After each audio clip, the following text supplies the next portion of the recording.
El conflicto es, de algún modo, una situación que se produce cuando en una relación humana interpersonal se genera algún tipo de desentendimiento o algún tipo de cuestionamiento respecto de una situación dada.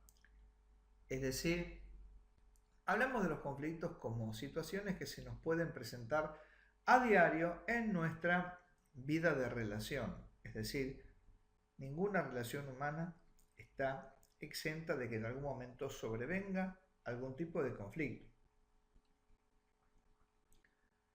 Lo que ocurre es que los conflictos, así como aparecen, pueden desaparecer. ¿Por qué? Porque lo sabemos llevar, porque podemos de algún modo generar algún tipo de estrategia para que este conflicto se termine, para que el conflicto acabe y poder seguir desarrollando esa relación de un modo adecuado. A veces los conflictos no se resuelven de manera inmediata, a veces sí, a veces no, y en algunos casos los conflictos tardan en resolverse, tardan y tardan mucho en resolverse. Aún así, el problema más grave no es que un conflicto tarde en resolverse, sino que el conflicto directamente no pueda resolverse y requiera de la intervención de terceros. En estos casos, si vamos a hablar de quien debe ser el garante de la paz social, que es el Estado, es quien toma a su cargo la administración del conflicto para poder ser resuelto. Es decir, las partes, cuando no han podido llegar a una solución adecuada, recurren a la justicia, que es un poder del Estado, para que el Estado sea en este caso quien resuelva el conflicto. Nosotros vamos a ver que para resolver un conflicto hay dos mecanismos. Uno es el de la justicia ordinaria, la que está a cargo del Estado. Y después tenemos los llamados métodos alternativos, que son perfectamente legales, pero que sirven para no acudir de manera directa a la justicia ordinaria.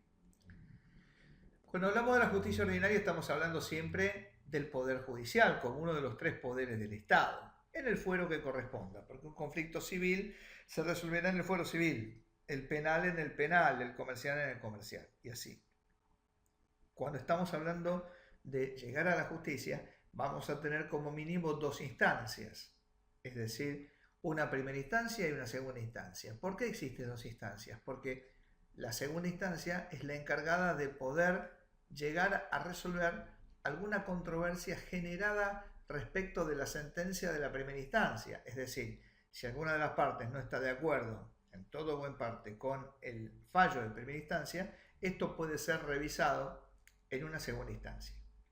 ¿Se puede llegar a la Corte Suprema? Sí, pero no es una tercera instancia la Corte. La Corte Suprema, en este caso, es el máximo intérprete de la Constitución Nacional y va, obviamente, a entender sobre la base del recurso extraordinario ante la Corte Suprema, va a entender cómo poder resolver en el caso en cuestión siempre y cuando se haya generado una doctrina arbitraria o una afectación grave a un derecho constitucional. Ese es el modo por el cual en una causa entre particulares puede entrar a resolver la Corte Suprema de Justicia de la Nación, que, reitero, es el máximo intérprete de la Constitución argentina. Cuando hablamos de los métodos alternativos, estamos hablando de métodos que están previstos en los ordenamientos legales, pero que son ordenamientos que permiten de algún modo o que facilitan una vía que impida llegar a la justicia ordinaria, porque la justicia ordinaria muchas veces se llega y tenemos que tardar tiempo, esto lleva dinero, se consume gran parte de la paciencia de las partes y lo que es peor, el juez va a dictar un fallo y ese fallo, más allá de que sea recurrible o no, muchas veces es un fallo que no deja contento a alguna de las partes o a veces nos deja contentas las dos partes. De ahí la importancia de abandonar la cultura adversarial y meternos en una situación en la cual a través de métodos alternativos podamos llevar a soluciones que en algunos casos pueden que las soluciones sean diseñadas entre las partes y en algunos casos serán establecidas por terceros, pero siempre con miras a una economía procesal, es decir, una economía de tiempos y una economía de dinero que hagan que no tengamos que estar llegando a la justicia ordinaria. Y acá vamos a hablar de estos métodos: la negociación, la conciliación, el arbitraje y la mediación. Vamos a hablar de la negociación. En la negociación intervienen las partes de manera directa. Las partes son conscientes de que hay un conflicto y como son conscientes de la existencia del conflicto, lo tratan de manera directa. Más allá de que puedan haber representantes de una parte o de otra, pero lo tratan de manera directa. Es A contra B y B contra A. Es decir, estamos hablando de una influencia recíproca entre las partes. Es decir, las partes tienen de algún modo un trato directo, un trato que la lleva a no requerir de interpósitas personas. Obviamente se deberán contemplar los intereses y las posiciones de las partes y habrá que justamente enfrentar este problema sobre una base racional, es decir, escuchándose, entendiendo las posiciones, empatizando uno con otro para poder dar algún tipo de solución. La negociación podrá ser más o menos frontal, directa, agresiva, diplomática, pero es una cuestión de estilos, porque lo importante es que las partes están de frente y tratando el problema de manera directa. ¿Y en qué es lo que requiere en este caso una negociación? Que para llegar a una solución muchas veces las partes tienen que hacerse intercambio de concesiones, es decir, una parte cede y la otra también. Algunas cederán más, algunas cederán poco menos, pero lo importante es que muchas veces cuando hay un conflicto de intereses, todos ceden un poco para arribar debidamente a un acuerdo. En este caso estamos hablando del conflicto que se negocia entre las partes. La negociación es casi, digamos, uno piensa que estamos hablando también de una negociación de tipo empresarial que puede tranquilamente ocurrir, pero también, a ver, la negociación es algo que se da en un día a día. Un profesor en un secundario puede decir, yo la semana que viene tomo una evaluación y los alumnos, las alumnas, todas a los gritos, no, pero ese día de esa semana tenemos 3 evaluaciones y entonces negocian. ¿Qué negocian? Van a terminar negociando con el profesor que va a tomarles la evaluación una semana después, pero les dirá que seguramente le agregan este contenido que lo van a ver solos. Entonces de esa manera se negocia. Se negocia a diario. Se negocia a diario muchas veces. Hoy no jugás a la playa hasta tal hora de la noche. El fin de semana sí, pero hoy no. ¿Por qué? Porque mañana tenés clase. Bueno, el viernes, el sábado sí. ¿Por qué? Porque al otro día no hay nada que hacer. Entonces, bueno, negociamos permanentemente. Permanentemente la negociación está presente en nuestra vida. En el caso de la conciliación, ahí tenemos a un tercero, que por más que escuche a las partes, influye sobre las mismas. Obviamente, teniendo en cuenta los intereses, las posiciones, el raciocinio, es decir, la racionalidad para encarar el problema, para buscar una solución, y en este caso la propuesta de solución es la que el conciliador establece para llegar al acuerdo.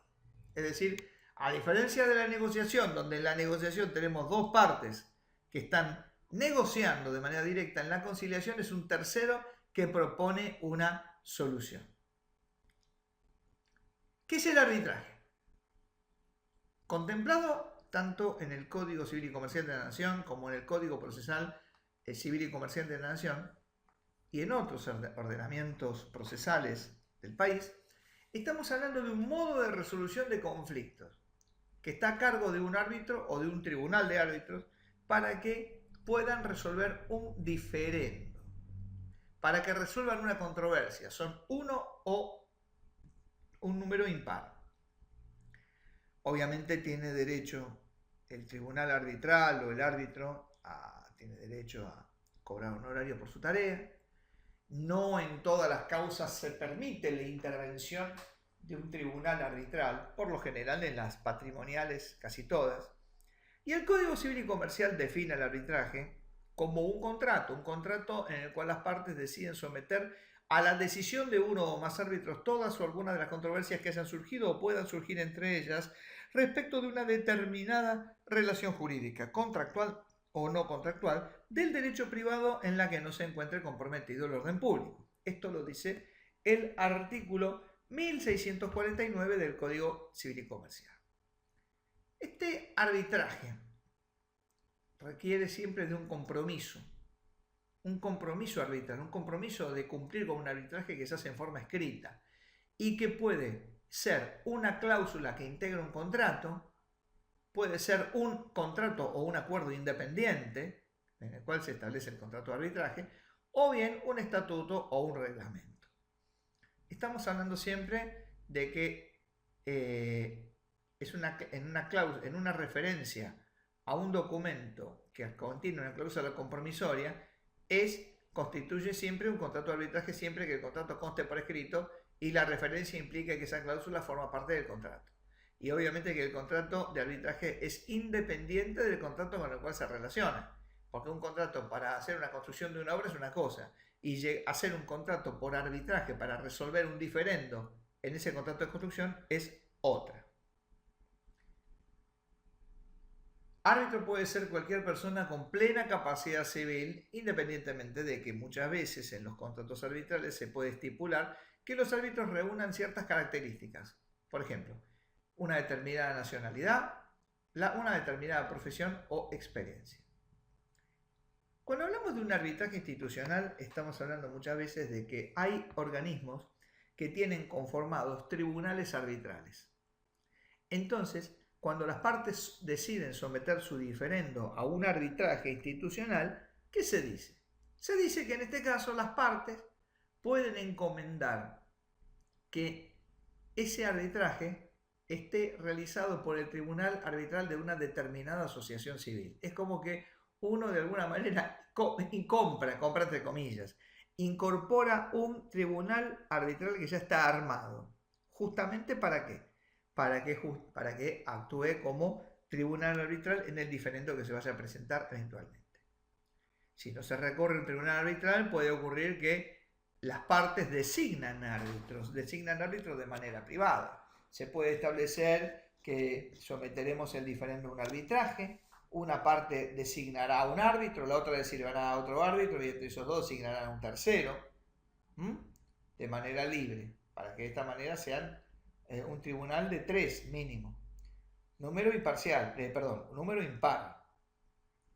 ¿Por qué? Porque de 3 árbitros, el voto de 2 forma una decisión, forma el llamado laudo arbitral. Cuando hablamos de clases de arbitraje, vamos a hablar de 2 grandes tipos de arbitraje que son los arbitrajes de derecho y los arbitrajes amigables componedores.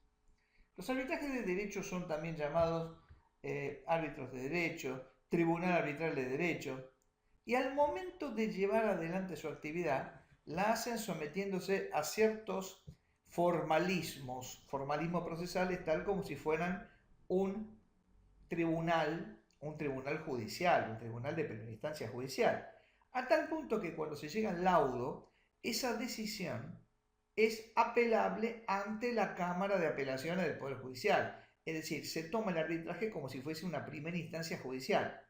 Pero para hablar de un arbitraje de derecho, estamos hablando prácticamente de una forma de llevar adelante un arbitraje en la cual se actúa como si se tratara de un juzgado privado para atender ese tema en particular. Por el contrario, hablar de amigables componedores o del Tribunal Arbitral de Amigables Componedores o Tribunales de Amigable Composición, estamos hablando de un grupo de personas que van a actuar como árbitros, pero que no se guían por ciertos lineamientos formales. Las formas son más laxas, más tranquilas, por así decirlo. Actúan con otro tipo de reglas. Y por actuar por otro tipo de reglas, razonables en sí, pero que no son reglas como si fueran las de un tribunal, se dice entonces que la decisión o el laudo al cual se llegue un tribunal arbitral de amigables componedores va a ser un laudo que va a ser inapelable. Es decir, hay que tener cuidado porque si decidimos establecer que habrá un arbitraje amigable de componedores, el laudo de este tipo de tribunal va a ser inapelable. En cuanto al laudo arbitral, ¿qué vamos a decir? Que es la decisión del árbitro, la decisión del tribunal arbitral. Así como un juez emite una sentencia o fallo y el perito emite un dictamen, el laudo arbitral es ni más ni menos que la decisión del tribunal arbitral. Se puede decidir en forma mayoritaria o de manera unánime. ¿Se puede pedir la nulidad de un tribunal arbitral? Primero y principal se pide ante un juez, pero no se puede pedir de cualquier manera. Tendríamos que tener un caso de irregularidades en la constitución del tribunal arbitral o que se hayan omitido pruebas importantes. Ahí sí estaríamos en condiciones de decir vamos a pedir la nulidad del tribunal arbitral. Del mismo modo que un laudo puede impugnarse. Ahora, ¿cómo procede la impugnación de un laudo arbitral? Impugnación que también habrá que hacer ante la justicia.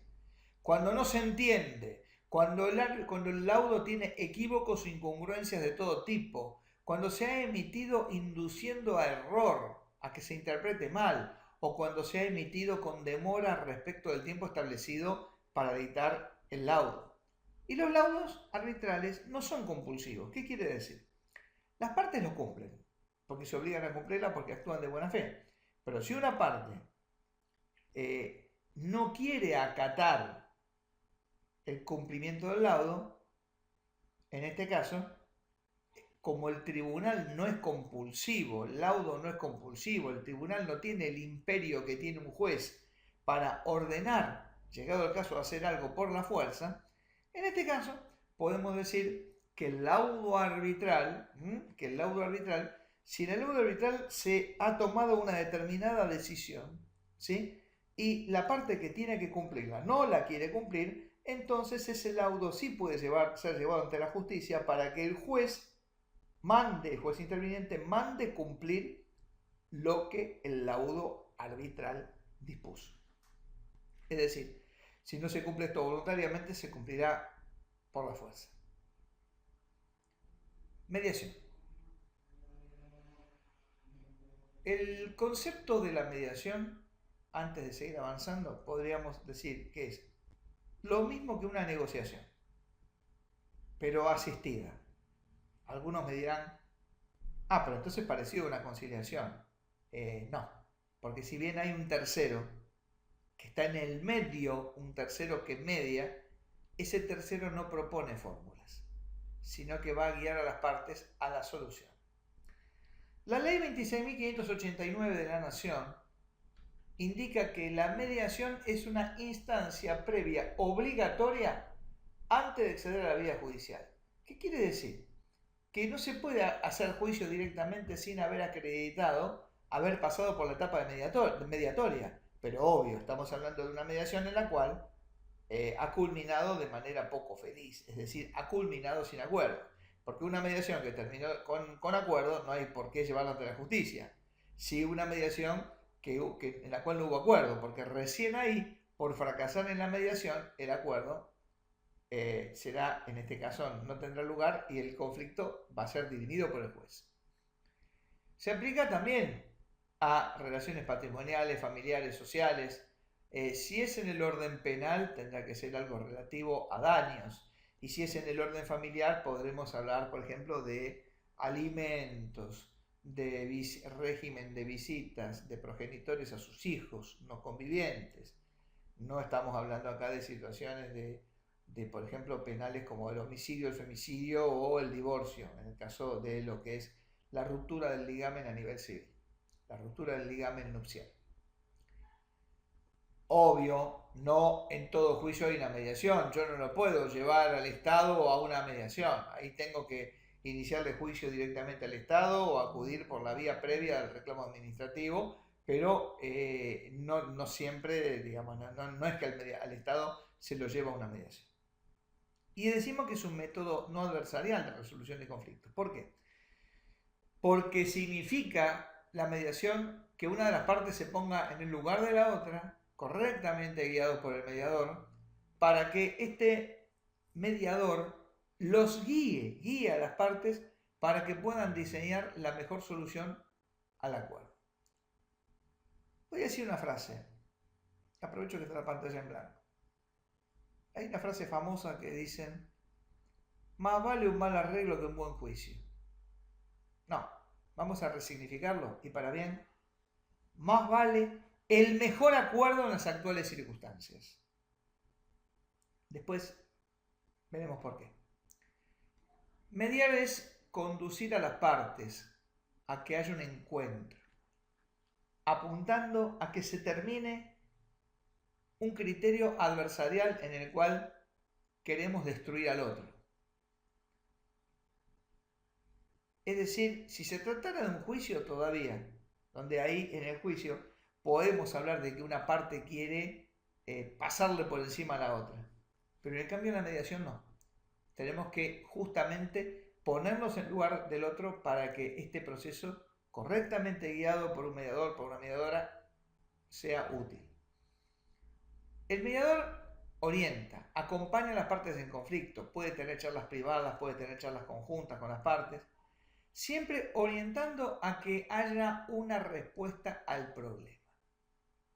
O sea, un buen mediador no tiene que estar mirando cual partido de tenis, cómo una parte dice la otra y cómo la otra parte le contesta. Porque muchas veces el mediador va a tener que intervenir para poner algún tipo de paño frío que tienda a detener la situación a fin de que las partes piensen hasta dónde están llegando y qué se pretende del otro en ese determinado avance de esa negociación asistida.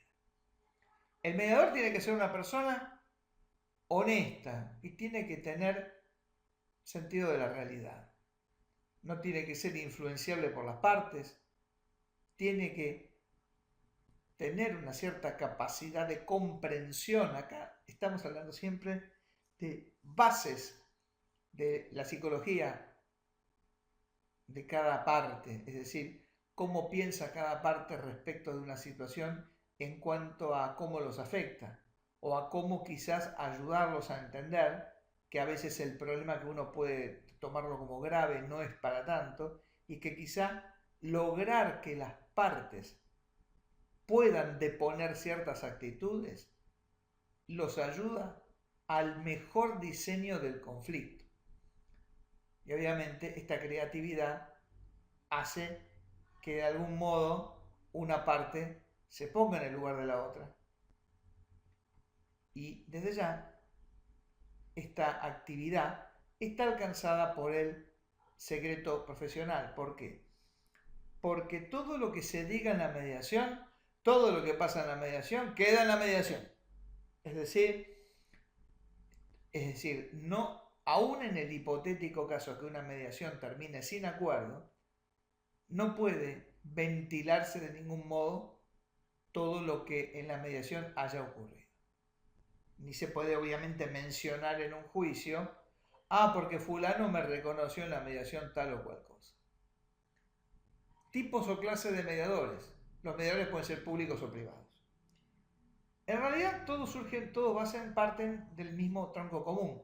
Lo que ocurre es que en la mediación pública, vamos a decir que habrá un mediador público cuando hay una mediación pública por la cual las partes directamente sortean públicamente al mediador. En cambio hay mediadores privados cuando una parte elige un mediador para que se comunique con la otra parte, de modo tal de informarles que se ha abierto un proceso mediatorio y que si aceptan puede seguir con el mediador que les ha enviado esa notificación, o en su defecto puede llegar a ocurrir que se acepte que haya una intervención de otros mediadores que tienen que estar incluidos en esa notificación o carta documento que envía el primer mediador.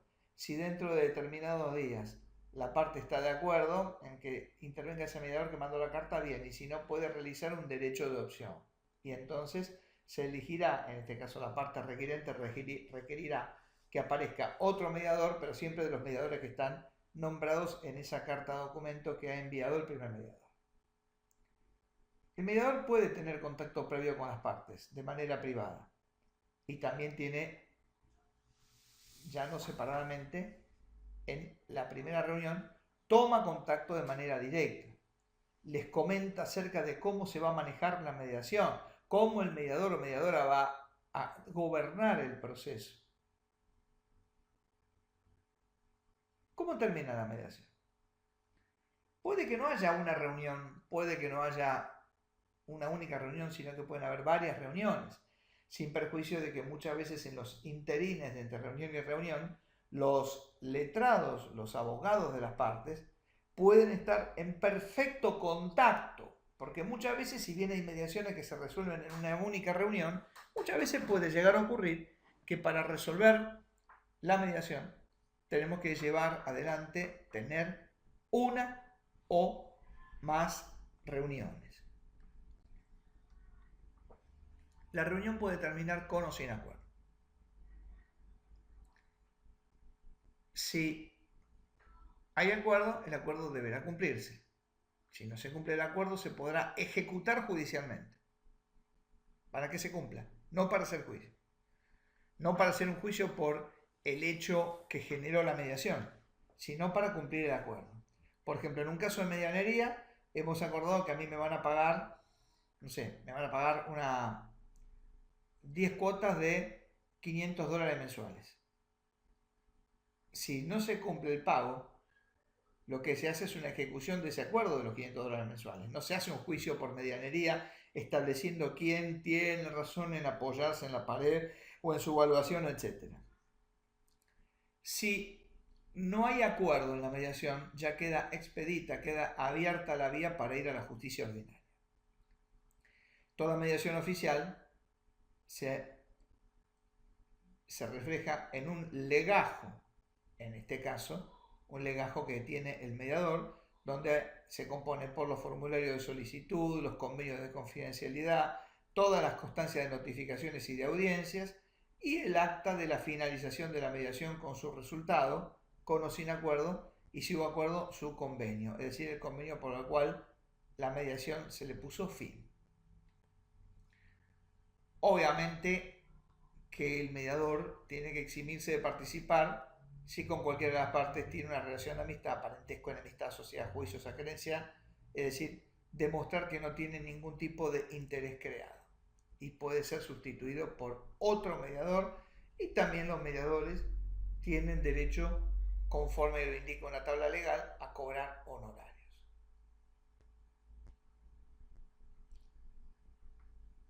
¿Qué es un procedimiento administrativo? Cada demarcación territorial, la nación, la ciudad de Buenos Aires, la provincia, tienen prevista la posibilidad del procedimiento administrativo, que no es ni más ni menos que peticionar ante las autoridades, es decir, peticionar respecto de un acto de la autoridad que afecta los intereses de un particular. Es decir, estamos hablando siempre de procedimientos que comienzan con un reclamo escrito, para que la autoridad pueda revisar esa decisión. Entonces, si la autoridad revisa la decisión, fantástico, pero también puede ocurrir que no la revise y tengamos que llegar ante la vía recursiva, es decir, pedir a través de distintos recursos que la situación por la cual se afecta un particular pueda ser revisada. La pregunta es, si el recurso tiene final feliz, ¿seguimos con esto adelante? No, porque ya está todo resuelto. Pero si no nos han respondido o si la respuesta no fue satisfactoria, se puede demandar al Estado. Es decir, en el Estado siempre se requiere se requiere para esto agotar la instancia administrativa. Sin perjuicio de lo cual se han dado supuestos en los cuales se puede demandar al Estado directamente, pero para ello habrá que ver el caso en cuestión. La Defensoría del Pueblo, tanto en el orden nacional como en la Ciudad de Buenos Aires, como en la provincia de Buenos Aires, está basada en una figura creada en Suecia hace muchos años, que es la del defensor del pueblo llamado Ombudsman, que era quien controlaba la administración pública. Esto es una institución que estaba creada constitucionalmente o por las legislaturas y que estaba encabezada por un funcionario que tiene por fin recibir reclamos y quejas de los ciudadanos que hayan sido de alguna manera afectados o agredidos por la administración pública. Y en este caso, lo que hace el defensor del pueblo es tomar declaraciones, es decir, toma información, pide explicaciones, y sobre esta base, ¿qué hace el defensor del pueblo o un ombudsman? Realiza recomendaciones y hace críticas. Muchas veces en los juicios es importante contar si se trata de una situación que nos afecta a través de lo que sería un acto administrativo. El defensor del pueblo, como carece de imperium, es decir, no puede ordenar que se lleve adelante un determinado acto, sí puede hacer críticas, recomendaciones, e incluso hasta a veces una mediación entre la administración y el ciudadano para que pueda existir una resolución a ese diferendo. Y si no la existe, muchas veces los dictámenes de la Defensoría pueden ser útiles para llevar a un juicio. Defensa del consumidor, contemplada tanto en el Código Civil y Comercial, artículos 1092 a 1192, como en la ley específica que es la ley 24.240. En realidad, el Código Civil habla sobre la existencia de una relación de consumo, que es un vínculo jurídico entre un proveedor y un consumidor. ¿Es consumidor quién? Una persona humana o jurídica que requiere o utiliza en forma gratuita o onerosa bienes o servicios como destinatario final, en beneficio propio de su grupo familiar o social. Queda equiparado al consumidor quien, sin ser parte de una relación de consumo como consecuencia o en ocasión de ella, adquiere o utiliza bienes o servicios de forma gratuita o onerosa como destinatario final, en beneficio propio o de su grupo familiar o social. El 1092 refiere a que existe un contrato de consumo, contrato que está celebrado en consumidor o usuario final, con una persona humana o jurídica que actúe de profesional u ocasionalmente o con una empresa productora de bienes o prestadora de servicios, pública o privada, que tenga por objeto adquirir, usar o gozar bienes o servicios por parte de los consumidores o usuarios para su uso privado, familiar o social. Esta norma es siempre tomada con base en la protección del consumidor. En la duda en cuanto a la interpretación de un contrato, se va a estar siempre a la posición más favorable al consumidor. Ahora bien, el artículo 1 de la ley 24.240 menciona que es el consumidor o usuario. También menciona que es un proveedor. Excluye dentro de los proveedores a los profesionales liberales que requieran para su ejercicio título universitario y matrícula otorgada por colegios profesionales reconocidos oficialmente o autoridad facultada. Es decir, aquí estamos hablando de que una cuestión que se genere contra un profesional de la construcción no debe ser llevada en los tribunales de consumo. O sea, esto ya no es órbita de la defensa del consumidor. Aunque sí, vamos a entender que la relación de consumo existe, y en el caso de la construcción, vamos a ver que sí vamos a tener en cuenta que interviene el Tribunal de Consumo cuando existe venta de inmuebles a estrenar. Acá en este caso decimos que habrá sanciones, que también si puede existir igualmente una acción judicial a pesar de que la actuación de un tribunal de consumo no haya sido, no lo hayamos considerado de una manera suficiente para nuestros intereses. Y es bueno tener en cuenta que en este caso la venta de inmuebles a estrenar o la venta de fracciones sí pueden en este caso ser reclamables ante lo que es defensa del consumidor.